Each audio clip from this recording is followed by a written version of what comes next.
Radio Rahim with Deontay Wilder, WBC heavyweight champion here at Staples Center. Last time you were here, huge fight, 12th round knockdown. Tyson Fury got up off of that canvas, and here you are again announcing another rematch, not with him, but with Ortiz. Does this place hold some special value to you just because that probably was the fight that's been most talked about in your career?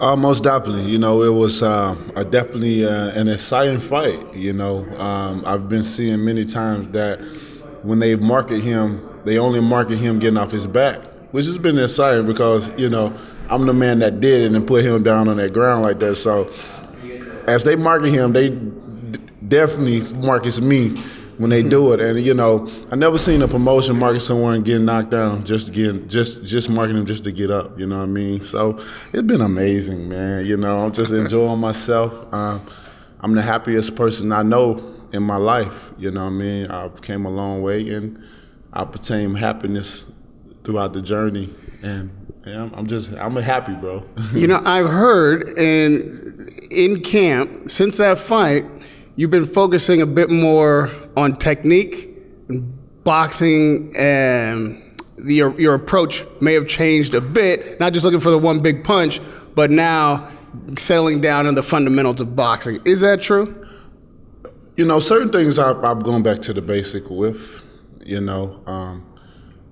When I look at the division and where it is, especially where it were, but where it is now, and I see a big opportunity that I can captivate what I've been, you know, what I've been wanting to do for a very long time, and that's unify the division. So with that being said, it allowed me to say, you know what, I want to go back to the basics, but you know, honestly, I like to thank Brazil for taking me to the basics because the things that occurred between me and him, I really wanted to hurt Brazil. So I knew that going down to the basics, properly training, not cutting no corners for this fight, as if he was the champion and I was the contender.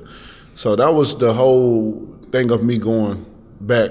So I'll forever thank him for that one, you know what I mean, because of the pain that I wanted to bring to him. But it was a perfect move. Not only that, but I do also look at the picture of the heavyweight division, like I was saying, and I see it as an opportunity where I could unify. And with that being said, I want to look great at doing that.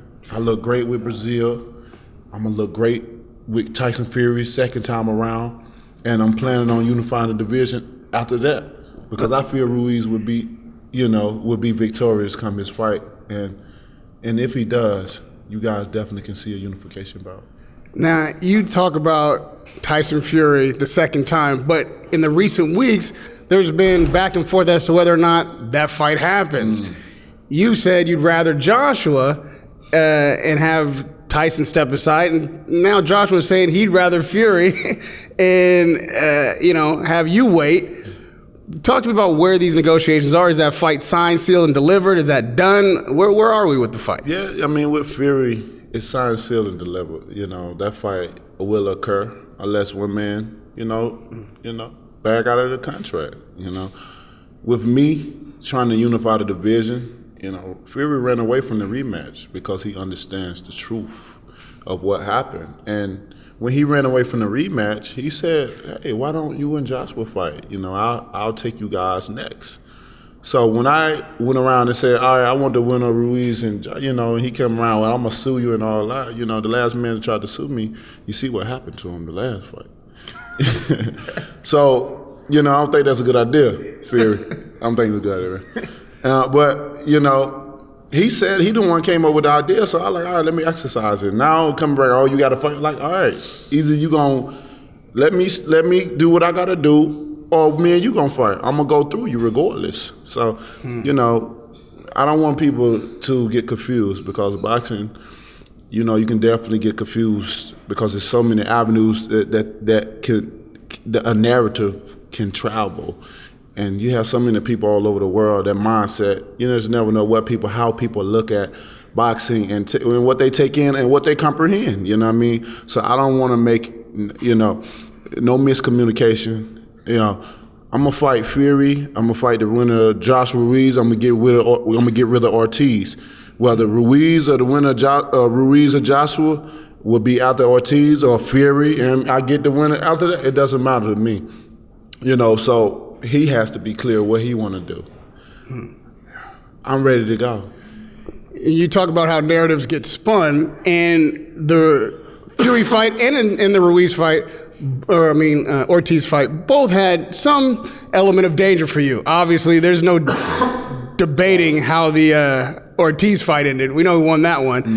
But Fury, there are a lot of people willing to say on record they feel like you lost that fight, even with the 12th-round knockdown. You know why? Because I beat Fury. The first 4 rounds is me easy. The 5th round is a toss-up. You know, people, the only way people move that narrative like that because of the commentary. The commentaries of Showtime, all of them, especially Paulie.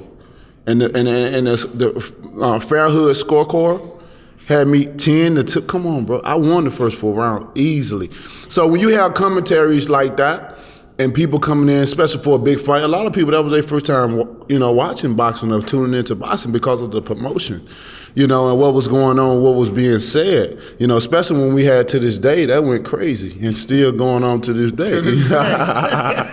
You know what I'm saying? So, you know, when people come in like that and look at boxing and see what's going on, they don't know what to think. They don't know what they're looking at. But one thing that they do get directions from, it's the commentary. So you feel like you got a raw deal on the broadcast? Most definitely. Most definitely. And I've been saying, and I'll say it over and over again, I did. I work with a network, but I work with a network, the commentaries go against every time, look at when I fight other guys and like even with the Ortiz fight, I went back and looked at the Ortiz fight. It's always something pushed through the challenger and not me. It's always something good said about them, and it's always what I should be doing or need to be doing. It's never me bigging me up. No one never see the greatness of what I'm doing or whatever until I just pop somebody in the middle sentence of them complimenting the other opponent. You feel me? And it's always like that. Why do you think that is? Like that, you paint a narrative to other people that's on the outside looking in and say, oh, he got beat 10-2, when they don't even know what the hell they looking at. Don't even know how to score a card. I thank God that I had smart judges to read through the things Fury was doing, because he can also egg on the judging decision mindset. When he do, at the end of the round, when he do all the taunting and sticking in, them only tactics to try to win the round over when you ain't won. They're trying to make people say, oh, I'm still here, I won, I got the more energy. But thank God I had judges, amazing judges that night, that can read through all that, because he wasn't doing that. He was actually missing a lot of shots as well. I never got credit on the things I was doing good, and I always got credit for the things I was doing bad. But why? Why a lot of stuff?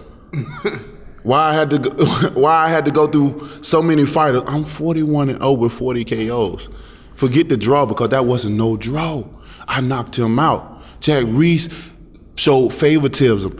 He had an emotional connection to Fury because of his story, along with everybody else, along with the commentary, because they had emotional connection, which you don't do. Reiss said he went off the spirit of boxing and not the rules. What are you talking about? Your job is to count. That's one of your jobs, is to count. No fair. When you go back and look, when you see Fury getting up, first of all, he didn't even start counting immediately. He's over him. He's counting. Then he's got the four, because the outside person supposed to already start counting. He picks up what they count. So it's supposed to be 4, 5, 6, 8. Fury getting up. You can see him pausing. You can see it 9. Then he allowing them to come back. You got to count them out. Now you go back and look at that fight, and you look at. I had to go back to the fight and see this. I think Harvey, I can't say the fight right now, so I can't get the information. And you can see how a real referee counts a person out 1 through 10. And Reiss, that was all emotional decision. All those things add up and accumulate to people think, well, he really won, when he didn't win. He didn't. It wasn't no 10. Are you serious? When you finish looking at that fight after the fact, do you see things in there that maybe they're broadcasting their opinions that way because you're not boxing technically the way they're used to seeing fighters fight, and so maybe that's not why they're not giving you the credit for the rounds. Is that something you can correct? That shouldn't matter because I bring something unique to the division. Everyone trains to be perfect. Everyone trains to do the jab, the right hand, the left hook. Why can you be unique and different from the rest? That what carries it on even more. It's just like being an artist. No one wants to hear the same sound. We look for different sounds. And when you have a different sound, a different melody coming out your mouth that's different from those that's already here existing with us, it makes you unique and different. And I have a different talent that I bring, and it's special. It's so special to the point I'm undefeated with 41 wins with 40 KOs. Who's done it? Who's done that's a uniqueness and can nobody ever take? If I retire right now and go in the Hall of Fame, no man has done what I've done. I will retire undefeated with all knockouts, unified champion, something that no one has ever, I can see it, I can feel it. It's just a matter of time and a moment because I'm walking in my destination right now. I'm following it. And the great thing about it, I understand my manifestation. I understand my path and my journey. See, it's different when you don't understand what you're walking through because if you don't understand your journey, then you can't even see the small blessings. You won't be able to read the subliminal messages. Everything will pass you by. Because if we understood how numbers work, we know the smallest number adds up. You are a unique character, a unique fighter, and you have a very unique energy. When we saw Brazil, just happened to run into Brazil on the way up to this interview, I didn't know it was the first time you'd seen him. But before the fight, you wanted to kill the guy, you wanted to put a body on your record, you guys had the beef with your families, and you have this intense, violent, brooding nature. But then when you saw him, it was all sportsmen. We're gentlemen. Right now, you're all smiles. People think you're shouting at me. We got a beef. We don't. You're always pleasant. Is it that you like to play the villain? Is that a thing that you put on for the fight, or is there a darkness inside you like that? Man, it's like one of my friends called me up, and it was just randomly, which he always does. Terrence called me up, and he always giving me motivation. I'm always giving people motivation, but he always called me because he feel the spirit. He feel my spirit sometimes. He just want to call in and check on me. And one time he called me, he summed it up. He said, bro, I just called you and wanted to tell you that I love you and I got a message for you. He said, man, I just was thinking about you, man, so hard, and I just was looking at some of your stuff and just, first off, I appreciate you, but he was like, how can God bless us with a man with your heart that's so giving, so kind heart, such a generous and beautiful heart? And he put it in the words that was so amazing that, I can't. My words is, it was a beautiful message. Terrence Crawford? No, not a fighter. Okay. And he said, but he also, on the other hand, blessed you with a right hand from hell. It was like a day and night thing. And with that being said, it's amazing. That tell you about my personality. I tell people all the time, like, I'm a different person when it comes to the ring. My energy is different, my aura. Where does that come from? When you step through those rings, what are you tapping into that changes you into a completely different animal? Bro, like, it's an indescribable feeling. I've started Camp Monday, and I'm feeling the transformation as is because I know what task lies at hand. The big picture, not just Ortiz. I'm not talking just the big picture. What is going on? We have an opportunity to unify, and it fires me up so much. Whatever man step in my way, Rahim, it's going to be over with. They worry about my character, but it's real, dog. And it's amazing feeling when I transform. It's amazing feeling to how my heart can go so cold. I can love you 1 minute and my heart can go so cold because I have to do a job. Everything I have, when I look at the things that I have, it's only materialistic. At the end of the night, I'm going to take all this off. I'm going to be naked. It's all for dress up. It's all for looks. It means nothing, But when you step in, but the thing about it, what price do we pay for all these things?